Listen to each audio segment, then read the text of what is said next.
समस्त को प्लीज लो नमस्कार मुतव्यस आप देखुं जेपी ओडिया आप समस्त को जेपी ओडिया चैनल स्वागत करें। आज भिडियो जड़े अंधभक्त गोबरा मु जानी नी अंधभक्त गोबरा माने आखिरे माने मुहरे चड्डी पिंधती विश्वास करूना कि आपण वीडियो को शेष पर्यंत देखते प्रमाण निश्चय पाइबे। तेबे ए व्यक्ति जनक कहते कौन कहते प्रथमे आमे माने टिके शुणिबा तापरे माने गोटी गोटी करिकी जवाब देवा। आपण माने वीडियो को शेष पर्यंत देखंतु। आउ एही प्रकार भाबरे केही जदि ख्रिस्टियन विरोध रे कथा कहूची तेबे आपण माने आमानकु जेपी ओडिया इंस्टाग्राम रे मेसेज रे जणांतु नहे लिंक सेंड करूँ। तेबे आसंतु से कोन कहउछंती प्रथमे माने सुनिबा। सड़ा किछिटा टंका नहीं कि धर्म परिवर्तन कर दउछो, दुई बस्ता चाउल नहीं कि धर्म परिवर्तन कर दउछो, तमे मो नार केस करियो। ख्रिस्टियन माने टंका चाउल पाई ख्रिस्टियन हे जाती माने हिंदू धर्म रे हिंदू धर्मर लोक माने एते कोन मूर्ख, हिंदू धर्मर लोक माने एते कोन माने लालसा लोक जे टंका पैसा पाई हिंदू धर्म छाड़ी दियंती। एमिति क्या हिंदू धर्म की? तेबे एही विषय रो रिप्लाई मु देले तो सेते सुइटेबल हेबो नाही। जणे ब्राह्मण झियो जे कि प्रकृत हिंदू से ही यार उत्तर देव। वास्तव में ख्रिस्टियन माने चूड़ा चाउल पाई जदि ख्रिस्टियन होउछंती तेबे हिंदू माने कोन करियौथि तेबे आसंतु देखिबा। जय जगन्नाथ। मु आपण माननको फास्ट गोटे जिंस जणाउची मु मोर हिंदू धर्म मु ब्राह्मण घरर झियो आ ब्राह्मण घरर बहु मध्य ता माने नुहे जे मु कोनसे अंधविश्वास आ कुसंस्कार को समर्थन करिबी। जोटा ठीक सेटा ठीक, जोटा भूल सेटा भूल। जेमती अन्य धर्मर लोक आम धर्मर लोक मानकु 500 टंका चूड़ा चाउल दे किणी नउचंती, सेमती आम धर्मर लोक माने जदी तांको धर्मर लोक मानकु सेमती चूड़ा चाउल 500 टंका दे किणी आनते ताले केमती होता? जैसा को तैसा नहीं। मु भाबुची एटा कले ठीक हो। आ कहबेनी जे तुम भी 500 टंका दे किणी आनो। मु को फैक्टरी रो चेयरमैन नु के को कंपनी रो एमडी नु मु खट्टी लेखाय हला मु एते टंका दे के आनी परिबिनी। मु उपाय दउची हला तते दउची रोहिता, तते पर्सनाली गोटे रोस्ट करने को पड़ो। एटा तो केवल ए जेपी सड़ा कुकुर सड़ा जार जो सड़ा से जो कौन कहबी तते से विदेश में मरी थी से कंटा पिटा जीशु को बाप बोली डाकुचु, सी कौन सतरे तो बापा आ तो बापा जो घरे जी अच्छी सी किए जन को बेसी हिट हो जाउछंती, तांकर मानसिक स्थिति बिगाड़ी जाउछि तथापि माने कंट्रोल करबा तांको। आ से कोन कहउछंती विदेश रे मरि जाइथिबा कंटारू मरा जाइथिबा जीशु कोन आमानकर प्रभु हेबे।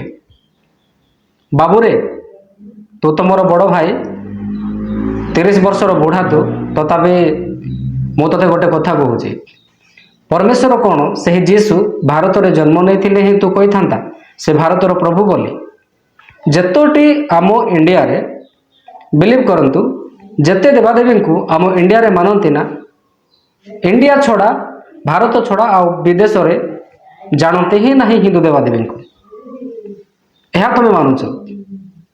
अरे परमेश्वर सी जे समग्र पृथ्वी लोक मैंने जहाँ को मानती आउ क्या मानती तो गूगल रे टिके जाके सर्च करे 157टी देश ख्रिस्टियन देश से जीशु को तू चैलेंज करुचु। आउ पुणी कहूचु तू जीशु ख्रीस्ट कंटारे मरिले। अरे तते तो सेते बेले शरम लागुथिबो लाज लागुथिबो जीशु पुणी थरे पुनर्जीवित हेले। तुम मानकर अंधभक्त एवं गोबरा मानकर पुणी पोल खोलीगला।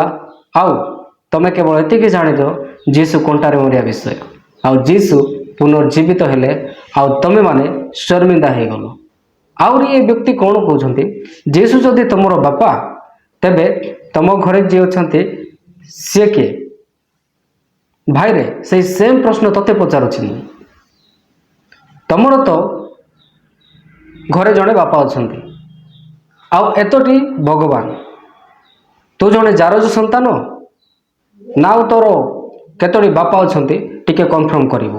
हाँ आउ गोटे विषय तो जहाँ को मंदिर रे बाबा बाबा बोले कहूचु से माने कि भाई अधिक जदि मु जीवी तू प्रॉब्लम रे फसिबु एवं यही सब विषय रे मते इंटरेस्ट नुहे। जहाँ लॉजिकली हेथिबो जहाँ प्रकृत किछि लोक माने शिखुथिबे मु सेडा विषय को आलोचना करे पाई चाहिबी ना कि तो परी गोबरा परी ଏତେ ତଳକୁ ଖସିଯିବି। ତେବେ ଆସନ୍ତୁ ଏହି ବ୍ୟକ୍ତି ଆହୁରି କ'ଣ କହୁଛନ୍ତି ତାହା ଏମାନେ ଶୁଣିବା। ଖ୍ରୀଷ୍ଟିଆନ ଦେଖେଉଛୁ ଶଳା, ମୁଁ ଆରିବି ଗୋଟେ ଗୁଇଠା, ସିଆଡ଼େ ପଡ଼ିବୁ ଏକାଥର ମିଶ୍ରରେ ପଡ଼ିବୁ। କେତେ ଜଣକୁ ମାରିଛୁ କିରେ? ଭାଇ ତୋ କଥା ଶୁଣିକି ତ ବେଶୀ ଡର ଲାଗୁଛି ରେ ଭାଇ। ତୁ ପୁଣି ମୋତେ ମାରିବୁ ଗୋଇଠା, ମୁଁ ମିଶ୍ରରେ ପଡ଼ିଯିବି? ବାଃ ରେ ବାଃ, ତୁ ଭଲ ଭାବରେ ଜାଣିଛୁ ତୋତେ କେତେ ଲୋକମାନେ ଗୋଇଠା ମାରିଛନ୍ତି, କିନ୍ତୁ ସେହି ରାଗ ତୁ ମୋ ଉପରେ ଝାଡ଼ୁଛୁ। ତଥାପି ଭାଇ ତୁ ଯେମିତି ମୋତେ ଲାଥ ମାରିଲେ ମୁଁ ମିଶ୍ରରେ ପଡ଼ିଯିବା କଥା କହୁଛୁ, କିନ୍ତୁ ମୁଁ ତୋତେ ଲାଥ ମାରିବି ନାହିଁ। କାରଣ ମୁଁ ଯୀଶୁଙ୍କୁ ଫଲୋ କରେ, ଆଉ ମୁଁ ତାହାଙ୍କୁ ଫଲୋ କରିବା ସକାଶେ ମୁଁ ତୁମକୁ ତାହାଙ୍କ ବିରୁଦ୍ଧରେ କହୁଥିବା କଥାକୁ ମୁଁ ରିଫ୍ୟୁଟ୍ କରୁଛି, ଜବାବ ଦେଉଛି। ଷ୍ଟିଲ୍ ପ୍ରଭୁଙ୍କ ବାକ୍ୟ ଅନୁସାରେ, ଯୀଶୁଙ୍କର ଆଉ ଲାଇଫ୍ ଅନୁସାରେ ମୁଁ ତୁମକୁ କ୍ଷମା କରୁଛି। ଓକେ, ମୁଁ ଲାଥ ମାରିବି ନାହିଁ। ଆଉ ତୁ ଏହା ଭାବେ ନା ଯେ ମୋତେ ଲାଥ ମାରିବା ଆସେ ନାହିଁ। ଓକେ, କିନ୍ତୁ ମୁଁ ଯୀଶୁଙ୍କୁ ଦେଖେ ଆଉ ମୁଁ ଯୀଶୁଙ୍କର ବୋଲି ପରିଚୟ ଦିଏ, ତେଣୁକରି ମୁଁ ଲାଥ ମାରିବି ନାହିଁ। ଓକେ, କ୍ଷମା କରିଦେଉଛି ଭାଇ। ଓକେ, କିନ୍ତୁ ତୋତେ କେମିତି ଲୋକମାନେ ଲାତ ମାରୁଛନ୍ତି ସେଟା ବିଷୟ ଟିକେ ଚିନ୍ତା କରେ, ଆଉ ସେଇ ବିଷୟକୁ ଟିକେ ତୁ ଜବାବ ଦେ। ମୁଁ ତ ତୋତେ ନର୍ମାଲି କଥା କହୁଛି ନା। ଦେଖେ ଦେଖେ ତୋ ଭିଡ଼ିଓ ଯାକ ଦେଖେ, ତୋତେ କେମିତି ଲୋକମାନେ ଗୋଇଠା ଲାଥ ମାରୁଛନ୍ତି, ତୋର ଅବସ୍ଥା କ'ଣ ହେଉଛି।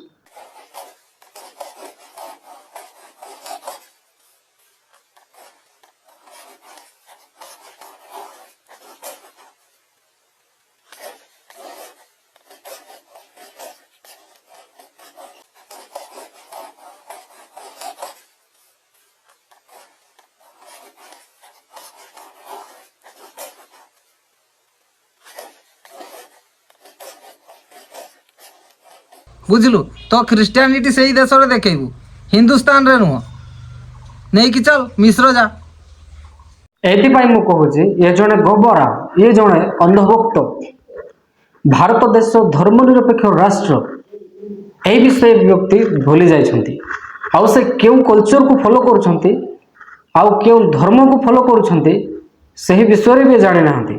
ଯଦି ଜାଣିଥାନ୍ତା ଆଉ ପ୍ରକୃତରେ ସେ ଯଦି ସେ ଧର୍ମକୁ ଫଲୋ କରିଥାନ୍ତା, ତା ଦେହରେ କପଡ଼ା ନଥାନ୍ତା, ତା ଦେହରେ ଗୋଟେ ପଇତା ଥାନ୍ତା, ଆଉ ସେ ଗୋଟିଏ ଧୋତି ପିନ୍ଧିକି ବୁଲୁଥାନ୍ତା। ଆଉ ଏହି ବ୍ୟକ୍ତି ମୋତେ କହୁଛି ଯେ ତୁ ସେହି ଦେଶକୁ ଯା, ଏଠାରେ ହିନ୍ଦୁସ୍ତାନରେ ଖ୍ରୀଷ୍ଟିଆନ ଦେଖେଇ ହୁଏ ନା।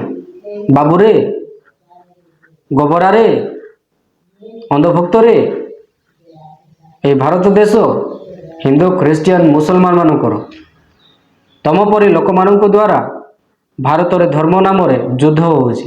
ନଚେତ୍ ଆମ ଭାରତ ଦେଶର ଗୋଟିଏ ନାରା, ସେହି ନାରା ହିନ୍ଦୁ ଖ୍ରୀଷ୍ଟିଆନ ଶିଖ୍ ଇସାଇ, ଆମେ ସମସ୍ତେ ଭାଇ ଭାଇ।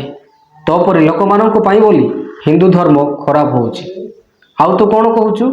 ଆଗକୁ ଦେଖନ୍ତୁ। ବୁଝିଲୁ, ଆଉ ସେ ଝିଅକୁ ବି ନେଇକି ଯିବୁ। ବହୁତ ଛୁଡ଼ି ହେଉଛି। ସେ ଝିଅ ଯେତେବେଳେ ମୋତେ ଉଲ୍ଟା ସିଧା କହୁଥିଲା, ସେତେବେଳେ କ'ଣ କରୁଥିଲୁ ବେ? ଆଖିରେ ଶଳା ଚୋଡ଼ି ପିନ୍ଧି ଦେଇଥିଲୁ କି ହାରାମ କର? କ'ଣ କହିଲୁ କରେ? ଆଖିରେ ଚଡ଼ି ପିନ୍ଧିଥିଲି? ମତଲବ ଆଜି ମୁଁ ଜାଣିଲି ଯେ ଅନ୍ଧଭକ୍ତମାନେ ଆଖିରେ ମଧ୍ୟ ଚଡ଼ି ପିନ୍ଧନ୍ତି।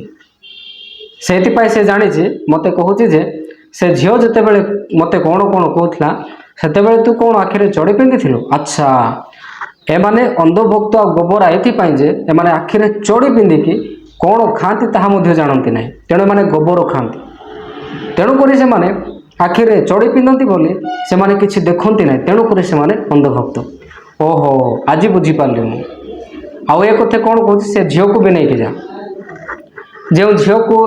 ଯେଉଁ ଦିଦିଙ୍କୁ ମୁଁ ତାଙ୍କୁ ଦିଦି ବୋଲି କୁହେ, ତ ଯେଉଁ ଦିଦିର ଫଟୋକୁ ତାଙ୍କେ ବ୍ୟବହାର କରିଛନ୍ତି, ବାସ୍ତବରେ ସେ ଦିଦିଙ୍କୁ କାହିଁକି ଇନଭଲ୍ଭ କରୁଛ ଭାଇ?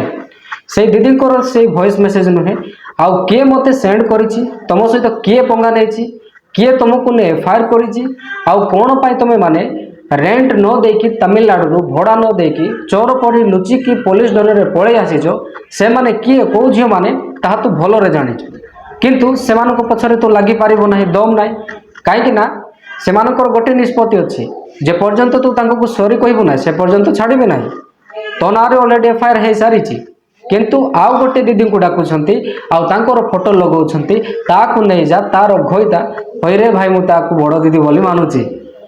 ବୁଝିପାରୁଛୁ? କାହାକୁ କ'ଣ କୁହାଯାଏ ସେଇଟା ଟିକେ କହିବା ପାଇଁ ଶିଖେ। ଗବରା, ଏତିକି ତୋର କମନ୍ ସେନ୍ସ ନାହିଁ କି? ଯାକୁ ତାକୁ ଯେଉଁ ଝିଅର ପାଉଛୁ ତାକୁ ଆଣୁଛୁ ଆଉ ଘଇତା ଫଇତା ଲଗେଇ ଦେଉଛୁ। କହିଲେ ଏଇଟା ତ ମୋ ଧର୍ମ ଶିଖାଉଛି ଝିଅମାନଙ୍କ ସହ ଏମିତି କରିବା। ଆଉ ସେଇ ଝିଅକୁ ଯେଉଁ ପ୍ରକାରେ ତୁ ଯେଉଁ ଗାଳି କରିଛୁ ଏଇଟା ତ ମୋ ଜଗନ୍ନାଥ ସଂସ୍କୃତି ଶିଖାଉଛି, ଏଇଟା ହିନ୍ଦୁ ଧର୍ମ ଶିଖାଉଛି।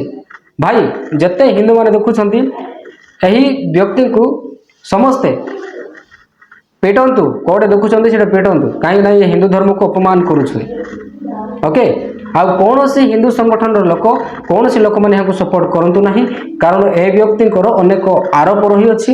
ଆଉ ଏହି ବ୍ୟକ୍ତି ନିଶ୍ଚିତ ଭାବରେ ଆଗାମୀ ଦିନ ଜେଲ୍ ଯିବେ। ଆଉ ଯଦି ଆପଣଙ୍କ ସଂଗଠନରେ ମିଶେଇବେ ତେବେ ଏହି ବ୍ୟକ୍ତି ଆପଣ ସଂଗଠନର ନାମ ନେବେ ଆଉ ଆପଣ ସଂଗଠନକୁ ବଦନାମ କରିବେ। ତ ମୁଁ ଭିଡ଼ିଓକୁ ଆଉ ବେଶୀ ଲମ୍ବା କରୁନାହିଁ, ଯେହେତୁ ଏହି ଭିଡ଼ିଓ ବେଶୀ ଲମ୍ବା ହେଇଯାଉଛି। ଭିଡ଼ିଓକୁ ଆପଣ ସେୟାର କରିବେ। ଆଉ ଅନ୍ଧଭକ୍ତମାନେ କେମିତି ଆଖିରେ ଚଡ଼ି ପିନ୍ଧନ୍ତି ତାହା ଅନ୍ଧଭକ୍ତ ନିଜେ ପୋଲ୍ ଖୋଲିଲେ। ତ ଏହି ଭିଡ଼ିଓକୁ ଆପଣ ସେୟାର କରିବା ସଙ୍ଗେ ଆଗାମୀ ଭିଡ଼ିଓ ଦେଖିବା ପାଇଁ ଆମର ଚ୍ୟାନେଲକୁ ସବସ୍କ୍ରାଇବ୍ କରନ୍ତୁ। ପୁଣି ଦେଖାଇବା ଆଗାମୀ ଭିଡ଼ିଓରେ। ଆପଣ ସମସ୍ତଙ୍କୁ praise Lord, God bless you all.